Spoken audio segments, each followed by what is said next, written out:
Hi, welcome to learning നോക്ക്. കഴിഞ്ഞ ക്ലാസ്സിൽ നമ്മൾ HSC ഫിസിക്കൽ സയൻസിൻ്റെ മൊഡ്യൂൾ 1-ൽ നിന്നുള്ള ക്വസ്റ്റ്യൻസ് ആണ് ഡിസ്കസ് ചെയ്തത്.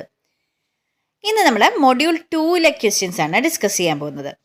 ഇവിടെ നമ്മൾ കഴിഞ്ഞ ക്ലാസ്സിൽ മൊഡ്യൂൾ 1-ൽ ഒരു ക്വസ്റ്റ്യൻ വിട്ടുപോയിരുന്നു. അപ്പോൾ ആദ്യം ആ ക്വസ്റ്റ്യൻ ഡിസ്കസ് ചെയ്തിട്ട് അടുത്തയിലേക്ക് പോകാം. ഭൂമിയെ അപേക്ഷിച്ച് 0.9 പ്രവേഗത്തിൽ പോകുന്ന ബഹിരാകാശ വാഹനത്തിൽ അതിൻ്റെ ആക്സിലിന് സമാന്തരമായി 6 ഫീറ്റ് നീളമുള്ള ഒരാൾ കിടക്കുകയാണെങ്കിൽ അയാളുടെ നീളം ഭൂമിയിൽ നിന്ന് കണക്കാക്കുമ്പോൾ എത്രയായിരിക്കും?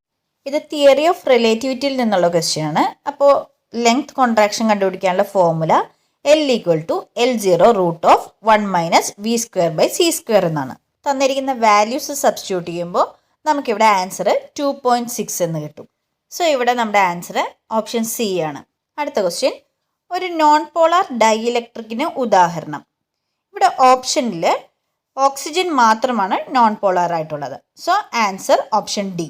അടുത്ത ചോദ്യം, ഒരു ചെമ്പ് കമ്പിയുടെ പ്രതിരോധം 10 ഓം ആണെങ്കിൽ അതിൻ്റെ നീളം 2 ഇരട്ടിയാകുമ്പോൾ പുതിയ പ്രതിരോധം എന്താണ്?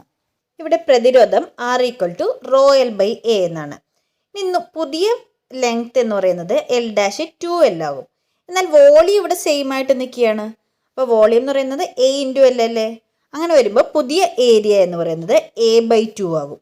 അപ്പോൾ അത് സബ്സ്റ്റിറ്റ്യൂട്ട് ചെയ്യുമ്പോൾ നമുക്ക് R' എന്ന് പറയുന്നത് പുതിയ പ്രതിരോധം 4R എന്ന് കിട്ടും. അപ്പോൾ ഇവിടെ നമുക്ക് 10ന്റെ 4 ഇരട്ടി എന്ന് പറയുന്നത് 40. അപ്പോൾ ആൻസർ A ആണ്.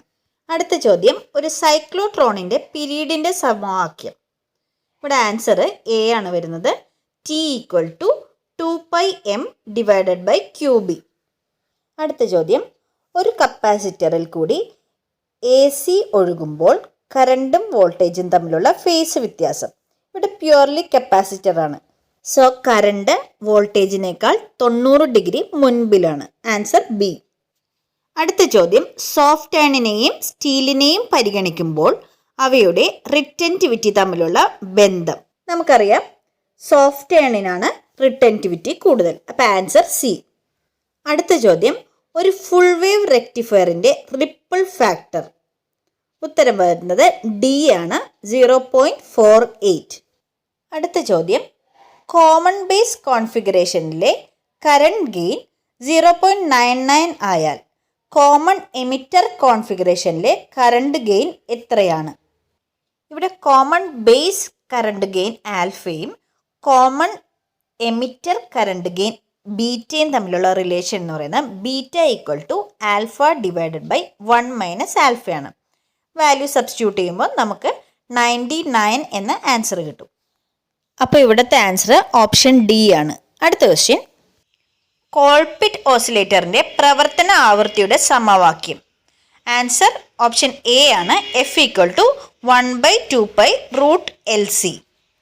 അടുത്ത ചോദ്യം, സെനർ ഡയോഡിൻ്റെ ഉപയോഗം. Answer option B, voltage stabiliser ആണ്. അടുത്ത ചോദ്യം, ഒരു ലോജിക് ഗേറ്റിലേക്കുള്ള 2 ഇൻപുട്ടും ഹൈ ആയാൽ ഔട്ട്പുട്ട് ലോ ആകുന്ന ഗേറ്റ്. ഇവിടെ രണ്ടും ഹൈ ആണ്. അപ്പോൾ ലോ ആകുന്നത് നാൻഡ് ഗേറ്റിലാണ്. Answer D. സെക്കൻഡ് മൊഡ്യൂളിൽ വരുന്ന എല്ലാ ക്വസ്റ്റ്യൻസും നമ്മൾ ഡിസ്കസ് ചെയ്തിട്ടുണ്ട്. ബാക്കി ക്വസ്റ്റ്യൻസ് നമുക്ക് അടുത്ത ക്ലാസ്സിലാവാം. Thank you.